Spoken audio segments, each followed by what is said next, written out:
दोस्तों, कहानी की शुरुआत होती है रिचर्ड नाम के एक प्रोफेसर से, जो कि डॉक्टर के सामने बहुत ही परेशान बैठा था। डॉक्टर रिचर्ड को बताता है कि उसे लंग्स कैंसर है और लास्ट स्टेज चल रही है। यानी अब रिचर्ड के पास सिर्फ 6 महीने का ही वक्त था। लेकिन डॉक्टर कहता है कि अगर तुम पेनफुल ट्रीटमेंट कराते हो तो तुम 1 से 1.5 साल तक जिंदा रह सकते हो। पर रिचर्ड इस ट्रीटमेंट को कराने से मना कर देता है। ये खबर मिलने के बाद रिचर्ड काफी डिप्रेस्ड रहने लगता है और फिर ये बैड न्यूज वो अपनी बेटी ओलिविया और वाइफ वेरोनिका के साथ भी शेयर करने का फैसला करता है। रात को जब फैमिली डिनर करने साथ बैठती है तो रिचर्ड कैंसर की बात बताने ही वाला होता है। लेकिन उससे पहले बेटी ओलिविया कहती है कि मैं एक लेस्बियन हूँ और मेरा एक लड़की के साथ अफेयर चल रहा है। वेरोनिका को यह मजाक लगता है, इसलिए वो हंसने लगती है। ये देखकर ओलिविया गुस्सा होकर यहाँ से चली जाती है। इसके बाद वेरोनिका रिचर्ड को अपने अफेयर के बारे में बताती है। दरअसल रिचर्ड का बॉस हेनरी ही वेरोनिका का लवर था।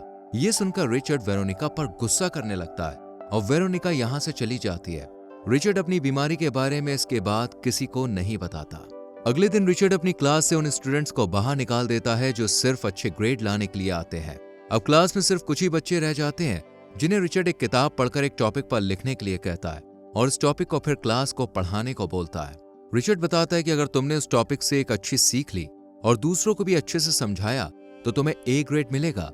इतना कहकर रिचर्ड यहाँ से जाने लगता है और जाने से पहले कहता है कि अगर कोई ड्रग्स लेता है या ड्रग्स सप्लाई करने वाले को जानता है तो मुझसे कांटेक्ट करे। ये सुनकर क्लास हैरान रह जाती है। इसके बाद रिचर्ड अपने कॉलेज के चेयरमैन और अच्छे दोस्त पीटर से मिलता है। रिचर्ड यहाँ रिटायरमेंट लेने की बात कहता है, जिस पर पीटर कहता है कि किसी को भी इतनी जल्दी रिटायरमेंट नहीं मिलता और तुम्हें क्यों चाहिए। पहले तो रिचर्ड बुक लिखने का एक्सक्यूज देता है, लेकिन फिर अपनी बीमारी के बारे में बता देता है, जिसे सुनकर पीटर काफी इमोशनल हो जाता है। और फिर हम वेरोनिका और हेनरी को साथ देखते हैं, जहां हेनरी उसी कॉलेज में काम करने के लिए कहता है जहां रिचर्ड करता है। रिचर्ड जब घर आता है तो वेरोनिका से कहता है कि अब तुम कुछ भी करो, मुझे फर्क नहीं पड़ता, लेकिन अब से हम दोनों अपनी लाइफ अपने हिसाब से जिसके साथ चाहें उसके साथ जिएंगे, वो भी ओलिविया से छुपकर, ताकि हमारे रिलेशन का बुरा असर हमारी बेटी पर ना पड़े। इस पर वेरोनिका भी राजी हो जाती है। फिर दोनों साथ मिलकर ड्रिंक्स वगैरह करते हैं और काफी नशे में होते हैं। और तभी ओलिविया अपनी गर्लफ्रेंड के साथ घर आ जाती है और अपने पेरेंट्स को नशे की हालत में देखकर गुस्सा होकर यहाँ से चली जाती है। अगले दिन रिचर्ड क्लास में एक लड़की से सिगरेट लेता है, लेकिन फर्स्ट टाइम उसे स्मेल अच्छी नहीं लगती। इसके बाद रिचर्ड एक एक करके सभी स्टूडेंट से इंट्रोडक्शन मांगता है और कहता है कि मैं तुम्हें क्यों जानूं, इसका रीजन दो। क्लेयर नाम की लड़की कहती है कि शायद मेरे अंकल हेनरी इस कॉलेज के प्रेसिडेंट हैं, इसलिए। यानी हेनरी जिसका वेरोनिका के साथ रिलेशन था वो क्लेयर का अंकल था और दोनों को ही हेनरी पसंद नहीं था।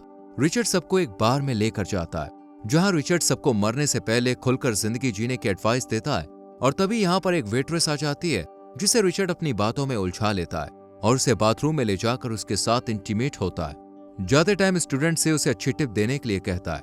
सभी स्टूडेंट समझ चुके थे कि रिचर्ड क्या करके आया है। रिचर्ड रोज नाम के स्टूडेंट को नेक्स्ट वीक एक्सप्लेनेशन देने के लिए कहता है। बाथरूम में वेट्रेस के साथ जो हुआ उसके बारे में रिचर्ड पीटर को भी बताता है। रात को जब रिचर्ड अपनी बेटी ओलिविया के साथ डिनर कर रहा होता है तो उससे उसके रिलेशनशिप के बारे में पूछता है। अभी ये दोनों बात कर ही रहे थे कि तभी वेरोनिका आ जाती है और ओलिविया चुप हो जाती है क्योंकि वो उससे नाराज थी। ये देखकर रिचर्ड वेरोनिका को ओलिविया से सॉरी बोलने के लिए कहता है और वेरोनिका भी ऐसा ही करती है। इसके बाद हम रोज को टॉपिक एक्सप्लेनेशन करते हुए देखते हैं, जो कि बता रही थी कि उसने क्या सीखा। सब लोग उसकी बातों को ध्यान से सुनते हैं, लेकिन रिचर्ड नहीं सुनता। लेकिन लास्ट में उसे फीडबैक देते हुए कहता है कि तुम्हारी पर्सनैलिटी चेंज हो रही है। रिचर्ड इसे A ग्रेड देता है और फिर वेरोनिका के बनाए हुए एक खंबे के बारे में अपनी राय देता है। इस पर एक स्टूडेंट कहती है कि ये तो आपकी वाइफ ने बनाया है। रिचर्ड कहता है कि बनाया किसी ने भी हो, राय तो मैं अपनी दे ही सकता हूँ। रिचर्ड जब अपने कैबिन में होता है तो डैनियल नाम का एक स्टूडेंट रिचर्ड से मिलने आता है, जो कि ड्रग से बना केक लाया था। डैनियल रिचर्ड से कहता है कि क्या मैं आपसे एक पर्सनल सवाल पूछ सकता हूँ। रिचर्ड हाँ में जवाब देता है। डैनियल पूछता है कि क्या आप कभी किसी आदमी के साथ इंटीमेट हुए। रिचर्ड मना कर देता है। ये सुनकर डैनियल अपने साथ इंटीमेट होने की बात कहता है क्योंकि ये गे है। रिचर्ड इसके लिए राजी हो जाता है क्योंकि वो भी कुछ नया एक्सपीरियंस करना चाहता था। रिचर्ड डैनियल से काफी इंप्रेस होता है क्योंकि उसने बिना डरे अपने मन की बात रिचर्ड के सामने रखी थी। इसके बाद वेरोनिका के बनाए खंबे को सभी लोग सम्मान देने के लिए इकट्ठा होते हैं। यहाँ हेनरी बताता है कि आखिर ये खंबा है क्या और इसे किस लिए बनाया गया है, लेकिन किसी को भी कुछ समझ में नहीं आता। ओलिविया रिचर्ड के पास आती है और कहती है कि मॉम मुझे स्टेट स्कूल जाने की परमिशन नहीं दे रही है। इस पर रिचर्ड ओलिविया को परमिशन दे देता है और तभी यहाँ वेरोनिका आ जाती है और दोनों को बताती है कि आज वो हेनरी के साथ डिनर पर जाने वाली है। ये सुनकर दोनों को थोड़ा बुरा फील होता है, लेकिन वेरोनिका बताकर यहाँ से चली जाती है। ओलिविया और रिचर्ड जब साथ बैठे होते हैं तो ओलिविया पूछती है कि आप अब तक मॉम के साथ क्यों हैं, जबकि वो आपको चीट कर रही है। रिचर्ड कहता है कि उम्र के साथ हम अपनी गलतियों को दूसरों पर डालने लगते हैं और वक्त के साथ रिश्ते खराब हो जाते हैं। ओलिविया रिचर्ड के साथ अपने लव रिलेशन को डिस्कस करती है और रात में रिचर्ड वेरोनिका को सब बता देता है। अगले दिन दूसरी स्टूडेंट स्टोरी एक्सप्लेन करती है जो कि रिचर्ड को कुछ खास पसंद नहीं आती और वो उसे डी ग्रेड देता है। रिचर्ड बाकी स्टूडेंट से पूछता है कि क्या तुम्हें कुछ समझ में आया। इस पर सब हाँ में जवाब देते हैं और तभी डैनियल रिचर्ड से स्मोक करने की परमिशन मांगता है। रिचर्ड डैनियल को तो स्मोक करने देता ही है, साथ ही खुद भी ड्रिंक करने लगता है। ये सब पीटर और हेनरी भी देख लेते हैं और इनको रिचर्ड का ये बिहेवियर बिल्कुल भी अच्छा नहीं लगता। पीटर रिचर्ड को एक सपोर्ट ग्रुप के पास ले जाता है जहां उसी के जैसे जिंदगी से जूझ रहे लोग थे। यहाँ सब अपनी अपनी लाइफ के बारे में बताते हैं, लेकिन रिचर्ड अपनी बारी में कुछ नहीं कहता और यहाँ से जाने लगता है। जाने से पहले रिचर्ड सबको कहता है कि मैं तुम्हें आने वाली मौत के लिए गुड लक कहता हूँ। ये सुनकर सभी लोग हैरान रह जाते हैं।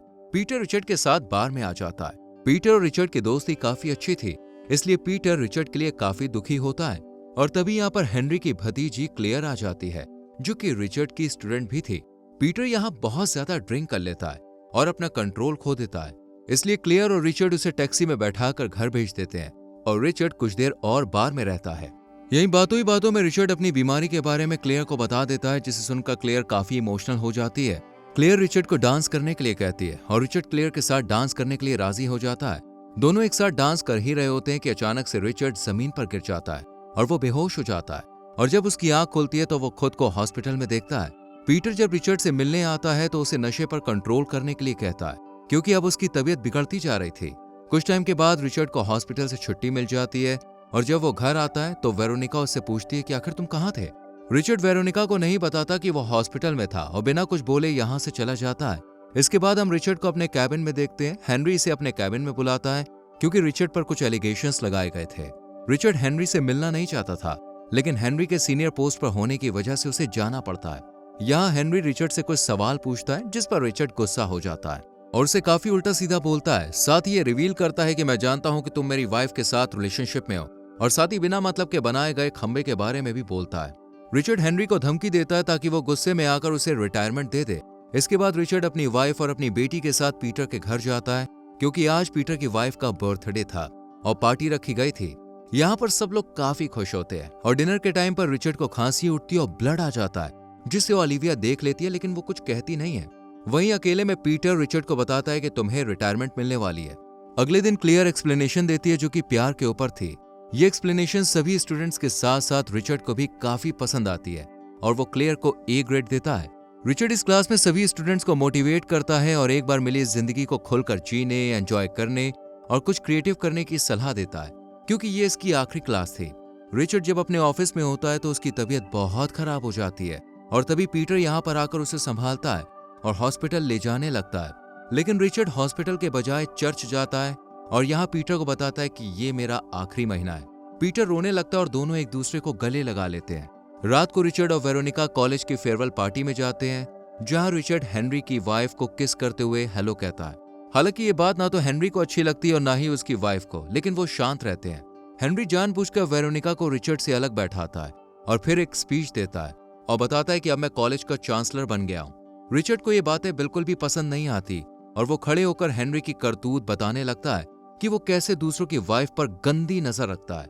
उसके 3 टेस्टिकल्स हैं जो कि वेरोनिका ने बताया था और साथ ही अपनी कैंसर की बात भी बता देता है। हेनरी अपना राज खुलता देख रिचर्ड को चुप कराने की कोशिश करता है, पर रिचर्ड आज चुप नहीं होता क्योंकि उसे कॉलेज से रिटायरमेंट मिल चुकी थी। हेनरी अब उसका सीनियर नहीं था, इसलिए रिचर्ड दिल खोलकर हेनरी को भला बुरा कहता है और फिर जब अपनी बीमारी के बारे में बताता है तब सब बहुत इमोशनल हो जाते हैं। रिचर्ड कहता है कि मैं अपनी जिंदगी को ना तो बचा पाया हूं और ना ही सही से जी पाया हूं, लेकिन इंसान को अपनी जिंदगी अपने ढंग से जीने का पूरा हक है। इस एक मौके का इंसान को पूरा फायदा उठाना चाहिए। पीटर ने हर हाल में रिचर्ड का साथ दिया था, इसलिए वो पीटर को शुक्रिया कहता है। डिनर के बाद रिचर्ड वेरोनिका को भी सॉरी बोलता है क्योंकि उसने अपनी बीमारी उससे छुपा कर रखी। वेरोनिका काफी इमोशनल हो जाती है और रिचर्ड उसे अलविदा कहकर यहाँ से चला जाता है। रिचर्ड जब घर पर होता है तो ओलिविया रोते हुए उसे बताती है कि उसकी गर्लफ्रेंड ने उसे धोखा दिया है। इस पर रिचर्ड उसे समझाता है कि दुनिया की इतनी सारी लड़कियों में से तुम्हें एक लॉयल लड़की जो तुम्हारे लिए बनी है वो जरूर मिलेगी। इसके बाद रिचर्ड अपनी कैंसर की बात जब ओलिविया को बताता है तो वो बहुत रोती है। रिचर्ड कहता है कि तुम बहुत अच्छी बेटी हो और फिर अलविदा कहकर अपने डॉग को लेकर यहाँ से चला जाता है क्योंकि वो अपनी फैमिली के सामने नहीं मरना चाहता है और आखिर में रिचर्ड अपनी कार नदी में उतार देता है जो कि समुंदर से मिलती थी। यानी रिचर्ड अपनी जान ले लेता है और इसी के साथ मूवी खत्म हो जाती है। दोस्तों, अगर आपको इस मूवी का लिंक चाहिए तो हमारे टेलीग्राम चैनल को ज्वाइन कीजिए, जिसका लिंक आपको डिस्क्रिप्शन में मिल जाएगा। वीडियो को लाइक और शेयर करके चैनल को सब्सक्राइब करें, बेल आइकॉन प्रेस करें, जिससे आने वाली वीडियोस आपसे मिस ना हो। मिलते हैं आपसे अगली वीडियो में। Till then, bye bye, take care.